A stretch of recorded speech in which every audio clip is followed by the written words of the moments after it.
mis estudiantes! Welcome back to Spanish class. I hope you guys had a great holiday, Christmas and New Year's. I know at our house it was a lot of fun and it was nice to just have time to relax and let down. For the next 2 weeks, we're going to have Spanish via this video. So today we're going to start with something new and different that we haven't talked about yet very much. But before we get started, let's go over some vocabulary that we'll need to know for the next 2 weeks.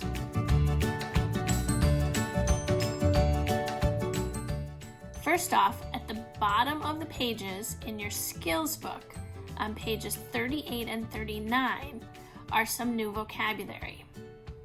One page is all about emotions, like feliz, which means happy, triste, which means sad, cansado, which means tired, serio, which means serious, enojado, which means angry, nervioso, which means nervous, and asustado, which means scared. On the following page, 39, you have these words: enfermo, which means sick, también, which means also, aburrido, which means bored or boring. I hope you don't find these videos too boring. In the living room, en la sala, on the table, encima de la mesa, and in the kitchen, en la cocina. We need to memorize and learn those words. In addition, I have given you 6 more words to learn. I will put them up on the screen for you. They are la playa, which is beach, el osito de peluche, which is teddy bear, sonriendo, which is smiling, navegando, which is sailing, bicicleta, which is bicycle, and castillo, which is castle.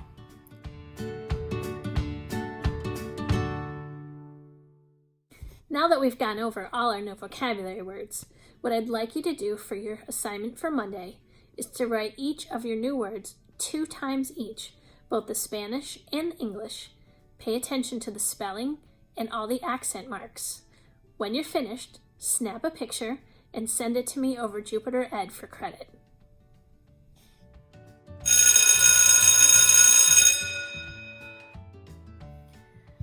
Let's conjugate the verb estar, which means to be. Now, there are 2 verbs in Spanish that mean to be, ser and estar. Estar is more for temporary places, locations, emotions, actions, things like that. Ser is more for permanent things, like where you're from or that you're tall, characteristics about yourself. Today, we're only going to talk about estar. When you conjugate estar, you're going to take the AR off, just like you do all other verbs we've talked about, and add your AR endings, except in first person, I am. When you take the AR off, you're going to add OY. It is irregular in the first person. It's pronounced estoy. Then you have estás, está, estamos, and están. Please make sure that you have the accent over each of the A's in estás, está, and están. Without that accent, the conjugation of this verb is incorrect.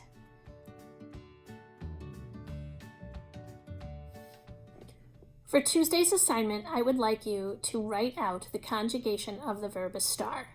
Make sure you include the English translations. Example: estoy equals I am. Estás equals you are. You get the picture.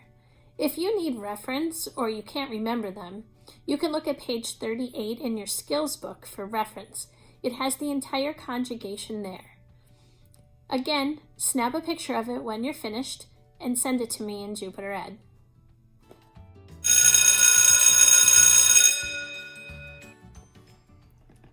Good morning! It's Wednesday.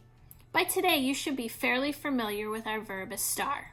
So if you were to look on page 38 in your skills book, you're going to find where it says estar/to be at the top of the page. It gives you the conjugation in all the little boxes, and then it tells you what each of them means underneath, where it says refer to this example when you need to decide what each part of the verb means. Underneath that it says escriba las oraciones en español. So you are going to write those sentences in Spanish. Notice at the bottom of the page are the words you need to complete those sentences. So I will do the first one for you. Number 1 says, I am happy. Look up the top and find the conjugation for I am. And if you look right there, it says yo estoy equals I am. So you can write yo estoy on the line. Next to it, on the bottom of the page, you have to find the word for happy, and that is feliz. We went over those words on Monday, so please make a note that those are the same words that we're learning for the week. So the sentence would read, yo estoy feliz. Pay attention to the subject. Some of them change it to we, or she, or they, or you plural. Follow the directions, and all of the sentence words should be right on the page for you to figure out. Today's assignment is to complete page 38 in your skills book.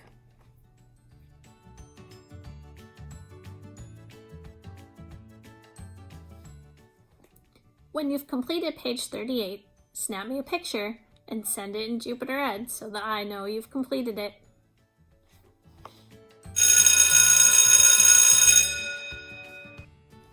Good morning, it's Thursday. Today we're going to talk about the reasons and places that we would use the verb estar. Estar is one of 2 verbs used in Spanish to express the meaning of to be.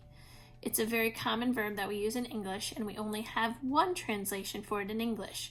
So we have to pick and choose when we're going to use estar versus ser.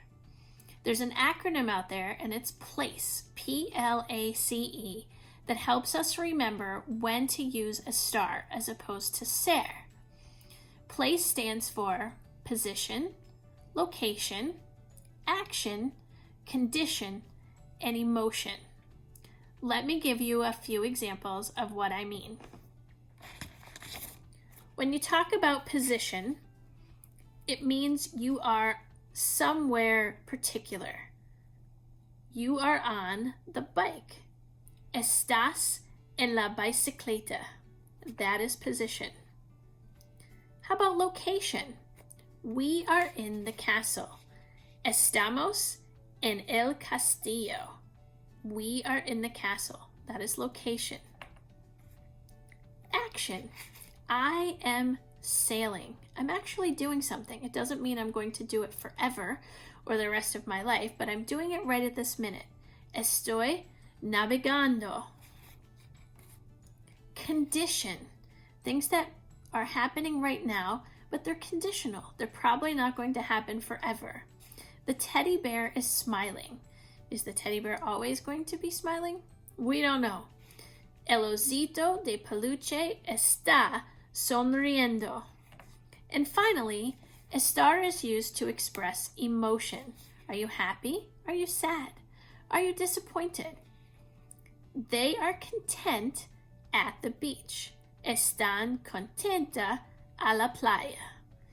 Those are the 5 reasons why we would use estar.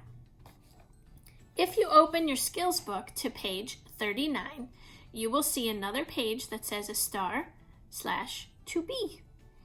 It gives you some basic uses of estar to express location, a temporary state like you're sick, or to answer questions of where. Donde is the word for where. That is one of our vocabulary words this week, and you should learn it. It's a question word that's very important. Donde. D-O-N-D-E. So, at the bottom of the page, it says, escriba las oraciones en español. What they'd like you to do is write those 6 sentences in Spanish. Note at the bottom of the page are all the phrases that you need that you may not know. I'll help you with the first one. It says, My mother is in the kitchen. What is the word for my mother? Mi mamá. We're going to use estar because that's the verb we're working on. She is. If you can't remember, look on page 38. It will be está. Don't forget the accent mark on estás, está, and están. Without it, they are incorrect. So it would be mi mamá están, and then it says in the kitchen, en la cocina. That is the sentence you want to have written. Mi mamá está en la cocina. Please finish numbers 2 through 6 and continue to study your vocabulary for this week.